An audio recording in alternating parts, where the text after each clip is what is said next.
Well, welcome to the True Man Podcast. This is an invitation, a radical reconstruction of a man's masculine heart and soul, and a place of safe community where we dare to ask questions deep seated in a man and explore ways to help you become a better man, a better son, a better dad, and a better spouse. Well, thank you for being on the True Man Podcast today.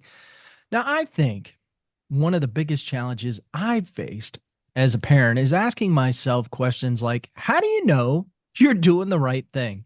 Am I putting my children in the best position to succeed in life?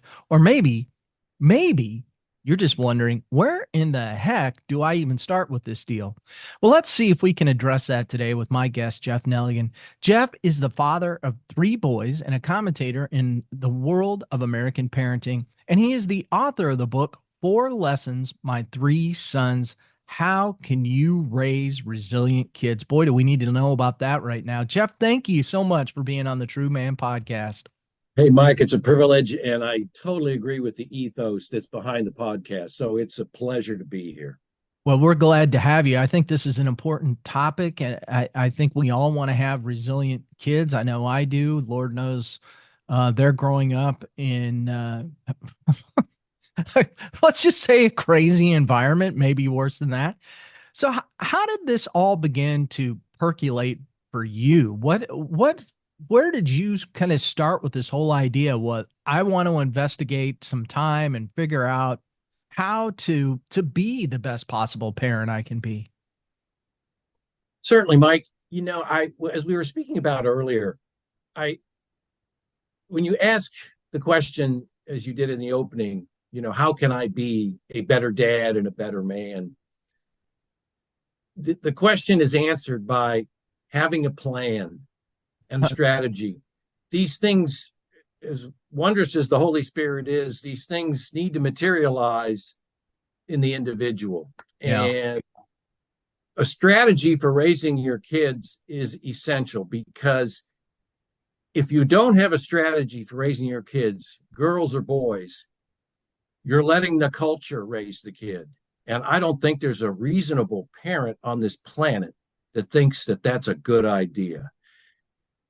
In approaching my own fatherhood, I had a strategy early on. And as the title of the book says, it was to raise resilient kids.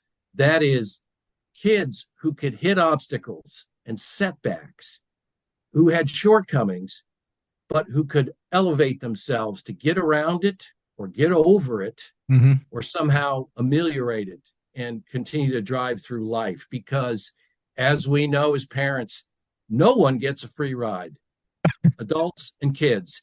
And those challenges are going to come on a daily basis or a weekly basis. And the sooner a kid has the strength and the inner fortitude to address the obstacle Mm-hmm. and somehow get over it or flatten it, the better that kid is the next week, and then the next month, and then the next year, because that kid builds in them, almost a reflex muscle memory in meeting the challenge and getting over it. Was it your military background that kind of led you to go, hey, I've got kids now. I got to create this plan, and I mean, and this I agree with you. I mean, if you don't have a plan or a strategy, you're winging it. Now that would be true of every area of life, but Right. why would we take a chance on our children, which is what most people are doing? Right. And, Mike, great point. Every area of our life, we have a strategy. I mean, obviously, Yeah. our professional lives, we just don't wake up and decide to go to work and take this job or that job with no thinking forward of what it's going to, result in. So, of course, you have to have a strategy for raising kids. It's in every endeavor of the rest of our lives. My own, path to this was when they were young.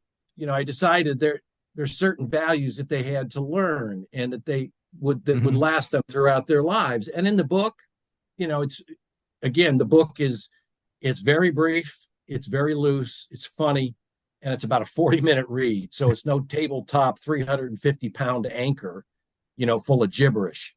Um, the four values are enunciated in the books. I wanted courteous, kids. I wanted kids that were confident in everything that they did. I wanted kids that were resilient in adversity. As I said earlier, adversity hits us every day. Yep. And the fourth one was I wanted kids with ambition, with true ambition to realize whatever their potential was. And so I set about, building the ways that they could achieve those things at an early age. And much of life for kids at that point is finding their place in the world. And I'm saying when they're 5 years old or 6 years old and gaining that confidence and courtesy. So I would give them, this started early, I would give them tests in the real world where right outside the front door, the malls, the schools, the neighborhood, the communities, the hardware store, volunteer opportunities. And the first test I gave, which I thought was, would really kind of set the pace, is we were sitting in a big indoor mall, not unlike those in, Marietta or anywhere else. Yeah. And I took out my wallet and I gave each kid a $5 bill. And I said, go get the old man change.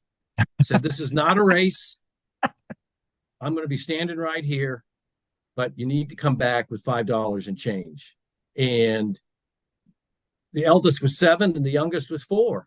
And they were excited with the test. Strange place, huge milling crowds, new environment, and off they went. And they came back after some time. A couple kids, 2 of them struck out at the first store they went to. Another kid came back with 20 quarters in his pocket. But they were excited. They navigated this really new and unusual circumstance to produce the change. So that kind of test went on and on and on, all for years and years, but they were elevated. The eldest is, 8 years old. We're at a restaurant. I say, you memorize all the orders and tell the waiter what we want. And so every kid, every time we went out, was realizing, hey, am I going to be the one chosen to do this? And we're at an airport, and I hand some kid the paperwork and say, go get us 5 boarding passes. We'll be right here. You got to do it. There's no coming back with excuses. Or here's an ATM card. Go get the old man $300. Here's my password, And so you put those kind of tests to kids at young ages. And as I said earlier, achieving them becomes muscle memory, becomes a reflex. They're not panicked. And of course, it does have practical applications. The youngest kid is at a mall with a birthday party with 15 kids, and the irresponsible parents who are supposed to be managing this thing walk into a movie theater with 12 of them and leave 3 in the food court, one of whom's my son. And the 2 kids with them, they all 3 realize that they've been abandoned. The 2 kids with them are just start bawling. Yeah. And my kid says, wait a minute. My dad once told me at a college football game, if you get lost, you're too short to see anything. So just look for that guy with a stripe running down their pants. It's a soldier or a policeman or a security officer, and they'll help you. So finally they located one, went up and grabbed the guy's legs and said, hey, we're lost. The key thing was that reflex kicked in. The other 2 were dissolved into tears, but my kid doesn't panic. There's a way out. He knows there's a way out. So those are parts of that strategy, I mentioned earlier, in getting a kid to really be able to handle tough stuff. And the tough stuff never ends. I mean, kid who's 5 years old in a mall suddenly is 27 years old, and he's sitting on a guided missile destroyer in the middle of the Persian Gulf, and he's responsible for 250 guys. So guess what? The muscle memory with the dangers that he's facing at night kicks in just like it did when he was 7 years old. I'm hearing you describe this, and I'm thinking, can I get a parent do-over? I think that I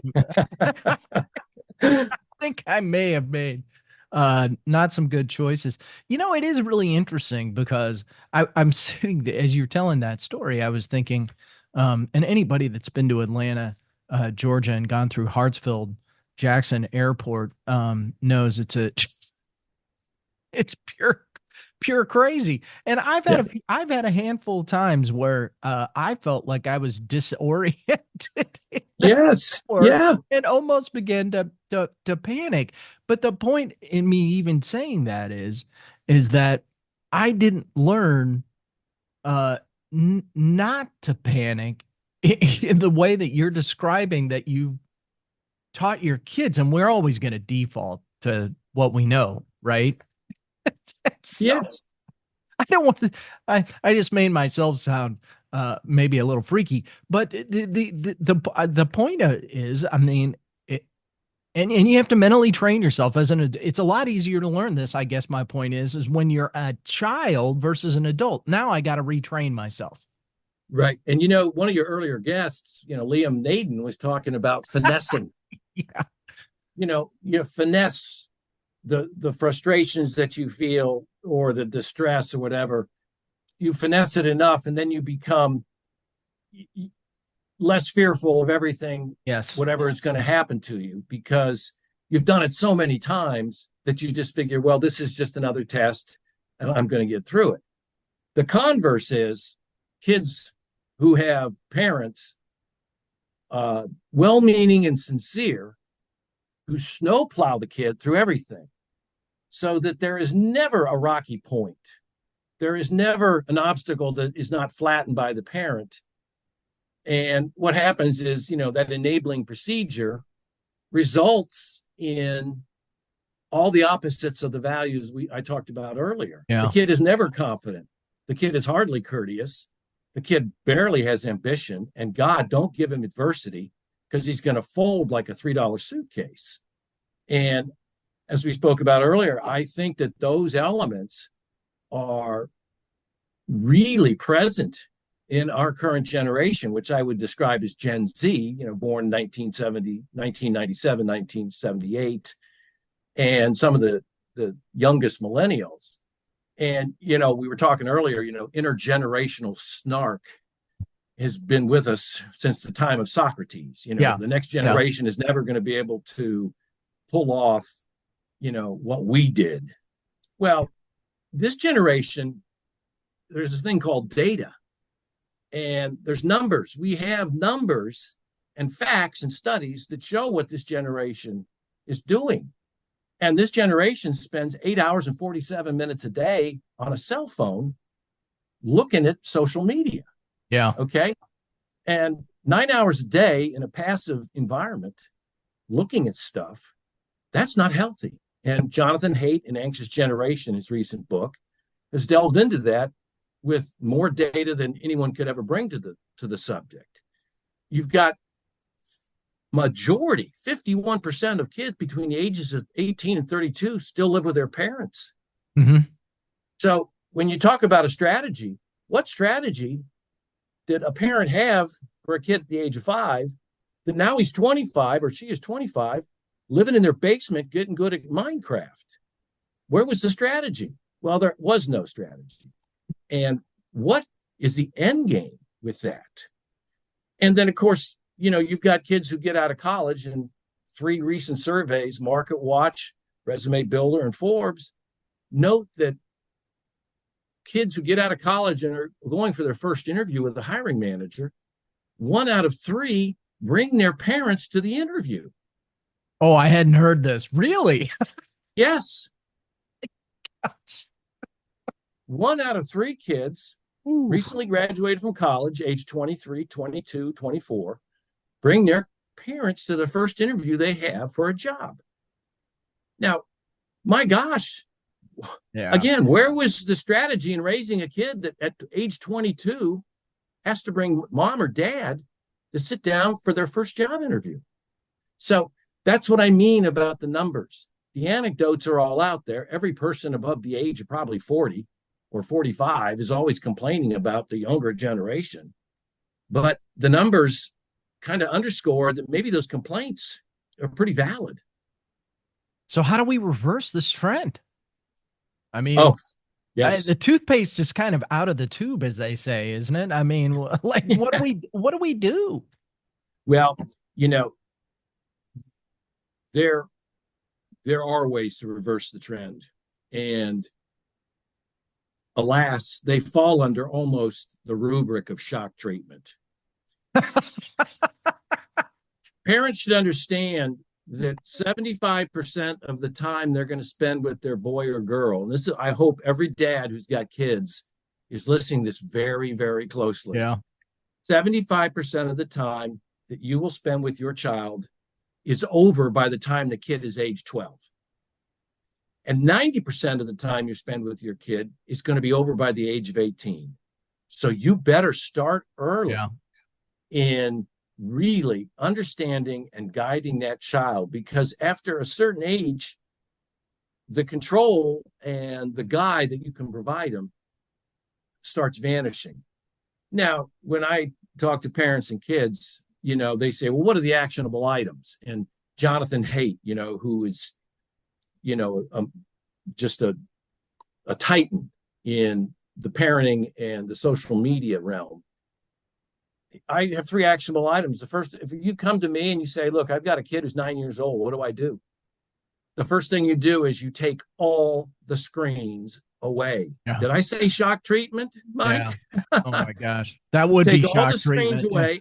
That's shock treatment for adults in this day and age. And exactly, you're a prophet, because my next sentence was going to be, and you don't use your own phone with inside of them. So it's complete turn off of everything, of the glowing rectangle. The second thing you do is an hour a day, you take that kid, 9 years old, and you walk him or her around the neighborhood or in a park or somewhere where they are getting the full measure of nature. The full measure of things that are outside their house, outside their room, outside their property, that they're seeing the real world and all of its, splendor. And so that they understand that there's something larger in life than 4 walls in a room. And the third thing is you read to them 1 hour a day. And if they can read, then you sit next to them and read something next to them. 3 actionable items. Again, shock treatment. But the question's always asked, what did I do?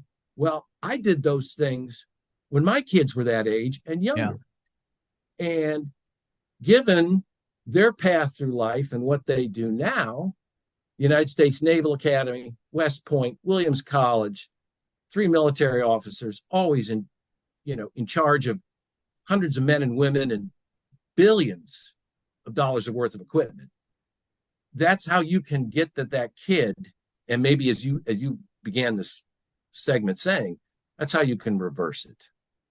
Yeah, it's interesting. Yesterday, the fact that it'll happen once we're done recording today. I just kind of every day, I have a calendar, and maybe some days I'll switch it up. But when I'm done today, I'm going to go outside. I'm going to go for a run. Now, the other day I was walking the dog, and this lady in my neighborhood comes running by me. Now she's got her kid in a stroller, and I thought, well, good. This is good. The kid's learning a good habit, right? You got to exercise and take care of your body. One problem there. The kid had an iPad, right, and was watching. I could hear it. I was watching it, and I thought, well, isn't that interesting? In one hand, you're teaching the kid a good habit. In the other hand, you got Mr. Babysitter, the computer, right? And I thought, man, isn't this where our society is? And is it any wonder that our children are just like messed up? Well, precisely. And, there's another stat too. Kids between the ages of 3 and 5 suck up about 90 to 110 minutes of video every day off of a screen. 3 to 5. That's the average. And those are not Nelligan stats. Those are from the CDC, the NIH, and the Pew Foundation. Okay. Again, all the numbers are there to show what has happened. And that's why when you talk to parents who really want to make that change, you have to say, look, this is going to require some real hardship. I don't think it's hardship walking an hour or reading an hour or yanking a screen out of a kid's hands, but some parents might. But very good point. What's the point of taking your kids throughout a neighborhood run if he's looking at a tablet? I mean, come on, man. And Yeah. that's the kid. See, here's the thing, too. I went back to the 18 to 32, they're living at home, 51%. If you've got a kid at the age of 5 or 3 or 7 who's looking at that screen, there's a good chance one out of every 2 of them is going to be in that basement. Okay. And at that point, when a kid is 24, 25, or 26 in a basement, what's the end game? How does that turn around? Is that kid going to be suddenly some productive, individual at the age of 30 through osmosis, through magic? Come on, So it's a harsh thing to say, but you opened this whole segment by asking me how to be a better dad. Well, Yeah. here are ways you can be a better dad. No, maybe they're not easy to you, but what's the alternative? Yeah. Well, now there. Well, okay. Now, if that question didn't hit you between the eyes, I'll tell you. It's. I remember my son's a junior in college now, or was going to be a junior this fall, and so really struggling with, well, I don't know what I want to major in. I don't know what I want to do. I don't know what I want to do. And we went through really all of these, trying to go through these tests and that type of thing. And I remember reading at that point, and there was some kind of statistic that said the top 10 most desirable jobs, and this would have been probably 4 or 5 years ago. I read this. The top 10 most desirable jobs didn't even exist just 10 years ago due to technology. And so, my point in saying that is, you know, I look back over my lifetime. I remember, when the whole, .com thing began to take charge in the late 90s and early 2000s, and technology began to take over. I remember being in the telecom industry, and we were actually talking about, uh, um, data is going to replace telecom. It's all kind of funny to me now. I laugh about it because at one point I was helping companies move from dial up to Wow. DSL. Whoa, which is just hysterical now. But I so vividly recall that trend, that technology shift that was made, and it's filtered into I believe our lives as parents in terms of being able to help our kids. How do we help our kids in an era where maybe now we're talking about AI? What does AI look like in 10 years? How does that shift the job market? How do we help our kids discern what's going on in with all this technology going on around us? Well, if you know, I mean, you make a really good point. You're talking about the 2000. Yeah, That let's use that as a year of a marker. Um, that's a good one.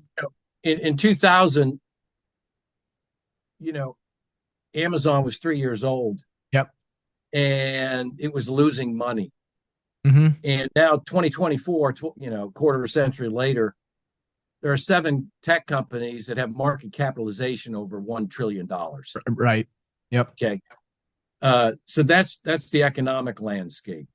Uh, if your kid is coming to you at junior year to say, "Hey, what do I major in?" I mean, again, this is the hard sit down of tactics, and literally you sit down with them. And I've had this conversation with my kids when they were choosing a major in college. And I said, okay, what's your thoughts? And this occurred different periods of time, right before they left, in the midst, and in the midst of college. And my one of my sons said, well, I think I'll major in Spanish. He's pretty talented in the language. And we were talking on the phone. He says, I got to make this decision within the next couple of weeks. And I said, again, now you're going to hear shock treatment, but guess what? I said, that's Spanish. I said, that's the old world language. You have all these different languages you could learn at Williams. Spanish, I said, you can talk to some of the domestics and all that. That's great. And Yeah. you'll be good at any intake center across the United States. But here's the deal. The new world, and this is what you were talking about earlier, is Asia. It's China. For sure. I said, why don't you, instead of Spanish, which is good and it'd be very useful for you, why don't you learn Mandarin? Because that's that's the future. I said, all you have to do is get C's. I don't care what your grades are, just get C's. You're smart enough to get enough of it. And the whole world's going to open up for you because there's just not too many Caucasian kids who play lacrosse, who are team captains, who speak Mandarin. Yeah. And of course, he took Mandarin and he did actually pretty well because, again, he's kind of a grinder. And he lived in Hong Kong. He lived in Taipei. He lived in Beijing. And the Mandarin has been a constant and super addition to his professional career. Another kid said, I'm thinking of majoring in history. And I said, what the hell? You're at the Naval Academy. History? I said, if you come over to the house, I can just read you history books. I said, I know a lot about history. I said, but you're really good at math. I said, yeah, you get C's and B's, but that's what you really like. So that's what he majored in. And of course, it has been essential to his naval career. Okay. So you sit down with your son and say, we got to think this out. We got to write things down. We've got to formulate this plan. And, if you're thinking about majoring in anthropology and archaeology, wrong answer, because that's not going to take you very far. Yeah. And maybe that's tough to hear, but that's the conversations you have to have. Well, but I think, and this is just the way I'm being taught, and a lot of people don't understand the difference nowadays. Firm but fair. Yes. Yeah. And there's it's funny. I try to make sure I understand that, but there are a lot of people out there that don't understand. And there are a lot of parents that don't understand that firm doesn't mean angry. Firm means firm. Well, right. And there's a reason they call it parenting and not childing. Okay? If a kid's coming to you with a question about something, give them the truth. Be authentic. One of your guests was talking about authenticity, Scott Jennings. Yeah. Lay it on the line. There's no need for subterfuge or feelings, anything like that. These are major decisions. You got to go into them cold as ice and hard as a hammer. So when you sit down with them, maybe you say, okay, here's the deal. What do you like? And don't tell me you don't know. Figure it out before we sit down, because we need to, you are burning daylight in college and you've got to find something. And even if it's something you're 80% interested in, do it, because there's no such thing as perfection. Right. I always would tell my kids, don't worry about being perfect. Just, the football analogy, just move the chains every day. Yeah. You'll get downfield. You're never going to get that long bomb in the end zone. And that's not a way to live life. It's just grinding it out. So maybe that's what you say with your kids. Now, listen to me. I'm a total stranger and I'm giving you advice about your child, but I'm just saying that's how I handled it. No, it's important. I think this is how we learn. So, you brought up SJ Scott. SJ and I were really talking about authenticity and vulnerability primarily because, at their retreats and the things that Zoe puts on to help support men, that's where, I've had to do the work, right? There was a point where I had to go look in the mirror and go, what the hell are you doing with your own life? Because the reality is it's pretty hard to turn to your children and go, and this is what exactly what I experienced. At a certain point, when my kids were very, very young, I was saying to my children, we never used the term daycare. We always used school. I mean, when they were their entire Right. lives, because we wanted to stress education. And at a certain point, I had to go look in the mirror and go, Mike, you did not complete your education. What are you going to do about it? Because you're a hypocrite. And I went back and I I got my undergraduate, I got my graduate degree, and now when I'm talking about education, I can talk about it very seriously. Now, I wish I'd done it right the first time, but the point is I'm not a hypocrite. I'm dead Yeah. serious because and I think this is largely what we're talking about here, at least what I see in our culture. The gap between the haves and the haves nots, if we want to put it that way, is widening. It's widening because some people, I believe, will take the approach and there's too much crap on TV right now about, oh, well, college is expensive. Hell yeah, it's expensive. And I can give you a number of reasons why it's expensive. But the point is, if you go get an education versus a person who doesn't because it's expensive, you're going to fall behind. Your chances of success, you've limited yourself, in my mind. And Right. and so, like how it worked, it's going to work out fine for our son. He's a highly creative person. He's going to land something in the arts, which is where it all started in the first place. And so that's what he loves. That's what he loves to be a part of. And he's highly skilled and creative in that area. And so he'll be fine doing, it's all going to work out.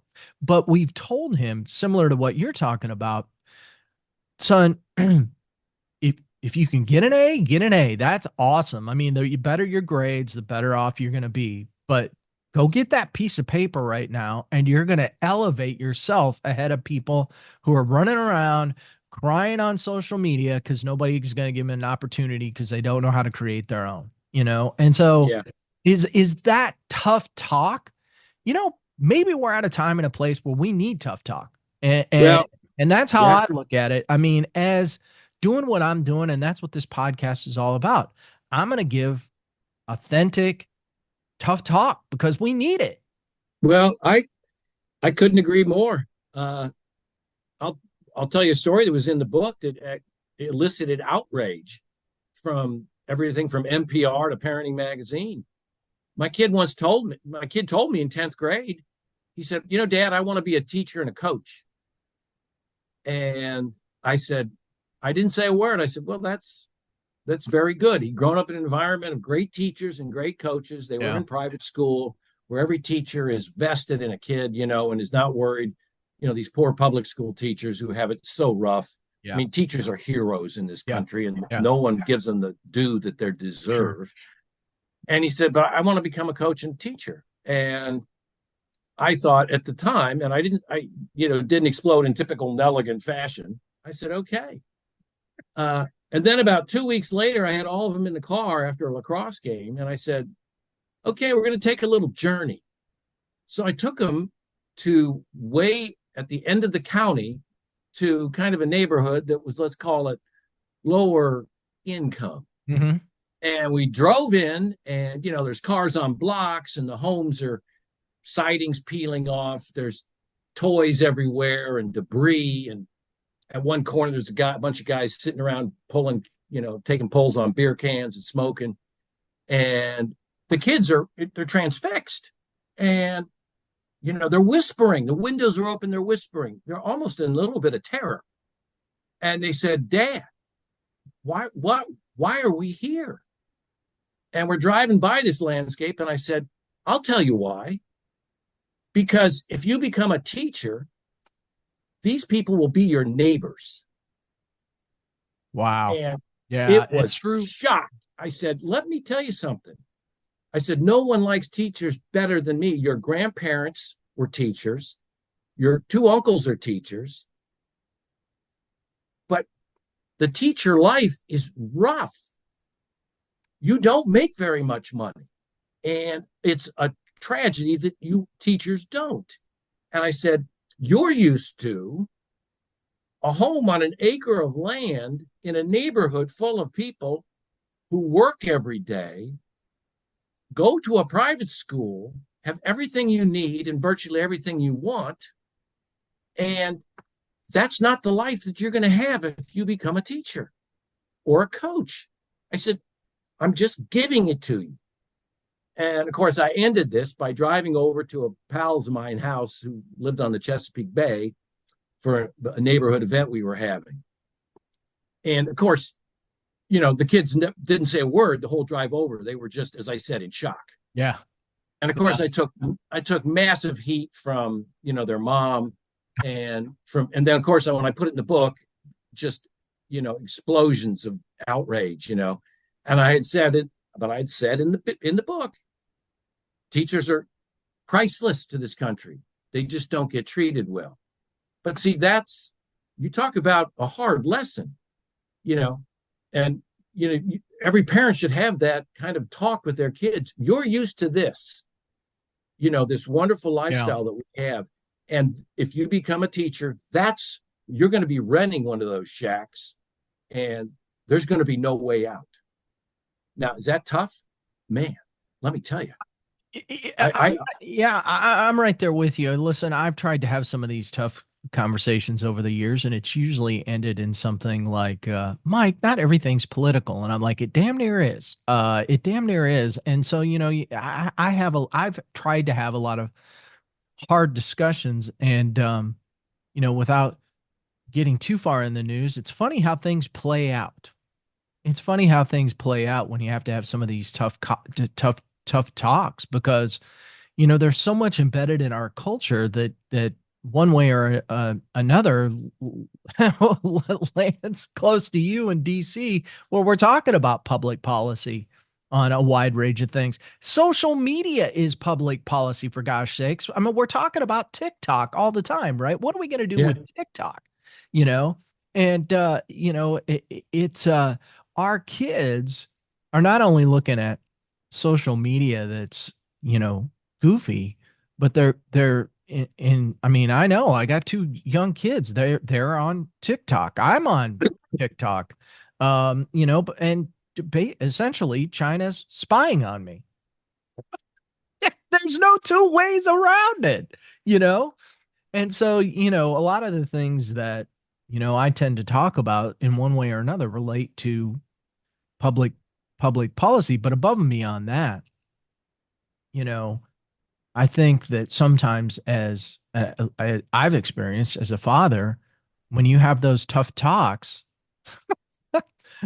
sometimes people are not always on the same page with you. That could include your wife, and I think it's probably important to have those conversations in advance, Well, precisely. If the Smiths next door had that conversation with their kid, he wouldn't be in the basement.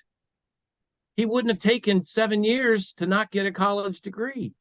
You see, that's what I'm saying. Choices have consequences, and they have consequences when the kid is young and the parents either don't want to or don't think of having those hard conversations. So when you're talking to a 15-year-old kid and you say, we're in this kind of ghetto or slum, this is what you got to look forward to if you make this decision. I'm not sugarcoating this for you. This is where it ends, man. The average median salary for a teacher in this country is about 67 to 68K a year. Okay. Now, plenty of teachers make more than that, but even at 100,000, you're 35 years old and you're making 80K a year. Where are you going to live? What's your lifestyle going to be like? So the choices do have consequences, and they can be severe. Yep.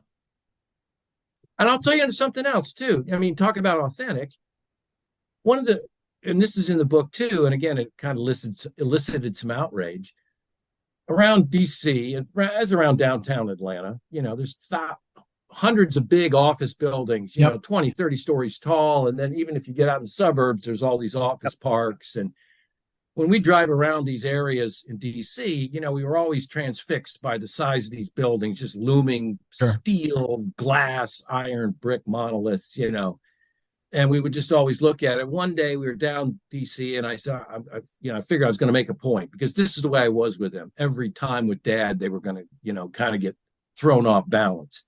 I said, up in the seventh floor of that building right there that is next to us, I said, there's a guy sitting there at a desk in front of a computer screen.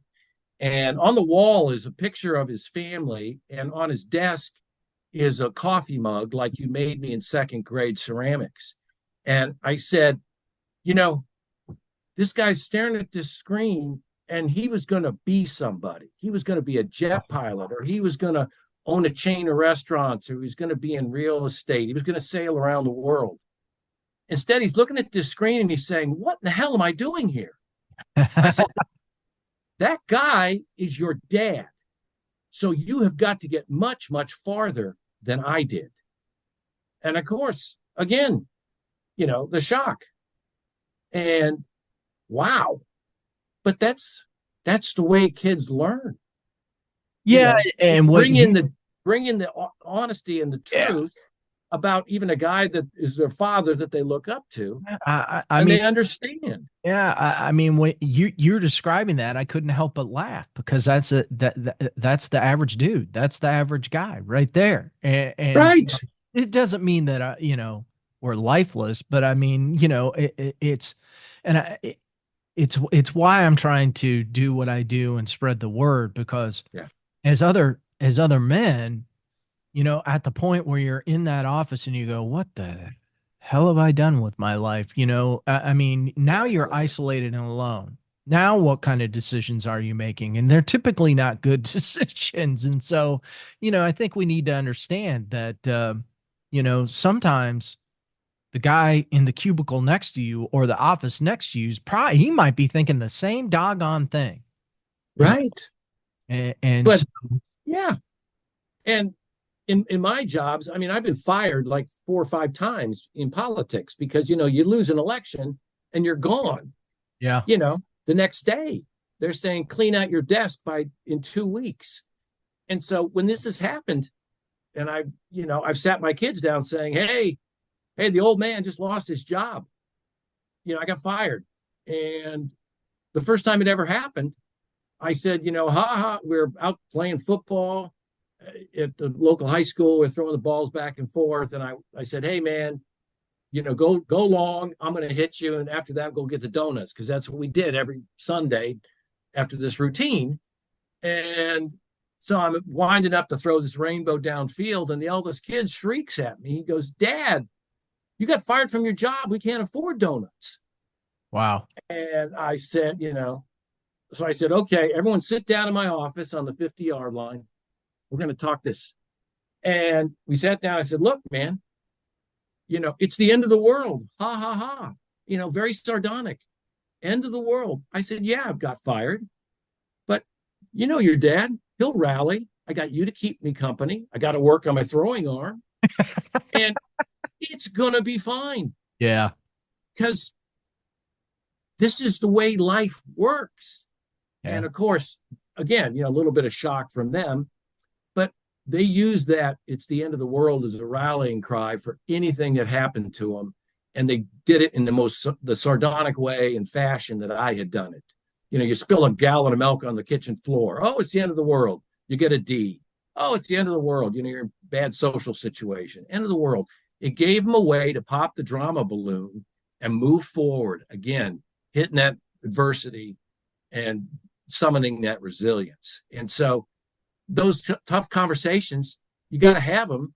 And what they do is they strengthen and harden the kid, and at the same time show them that, dad's failed at this or that. I got to use this because I don't want to fail.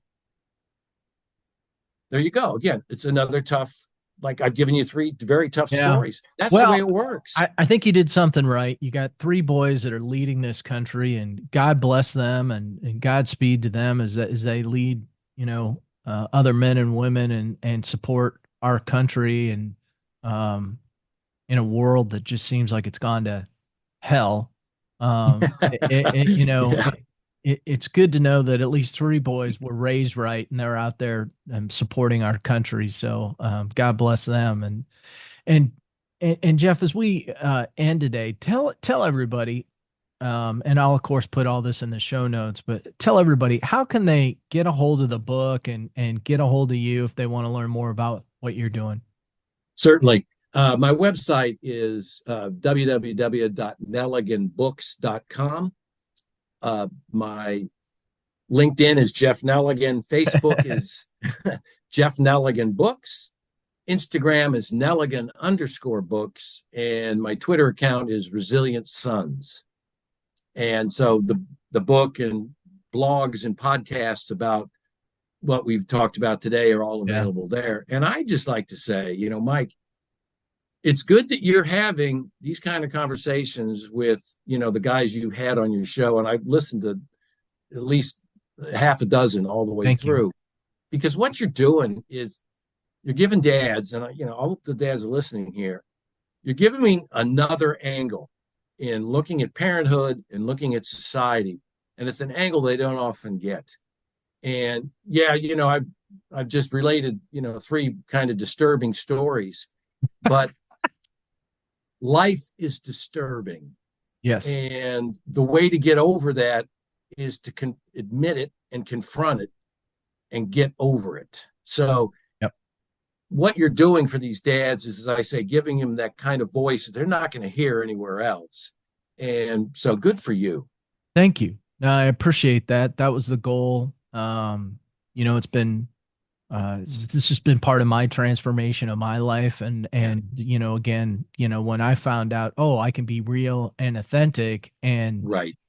Guess what? Other men are looking for that too. They just don't necessarily know how to go about it, or where can we have these real conversations. And right. So, that's been my goal from the get-go. And I look forward to what the future holds and how we can expand this and take it further and really talk about masculinity and men from a real perspective, not that Hollywood BS that they get sometimes on television, or this isn't snowflake stuff.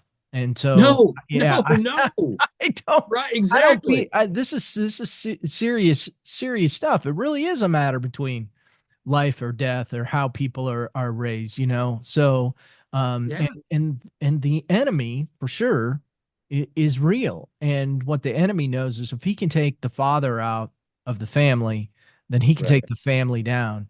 And men, you need to be aware of that, because it's hard to raise a good family if you've been taken out. And it goes back to like what we first began with. You raise the kid, you engage, you make the hard choices, you take the time, you yank the phones and the screens. Otherwise, the culture raises the kid. Yep, there it is. And that's what you said about taking away the father. The culture raises it, not the dad. Yep, we gotta get back to grassroots family support and dig our heels in on that, because a lot of other people have control over your family right now, whether you believe it or not. So exactly. Jeff, thank you for being on the True Man podcast. I really enjoyed our conversation. You bet. Hey, man, it's great talking to truly a true man in Mike. I appreciate you having me, and it's been a great pleasure. All right. Thank you.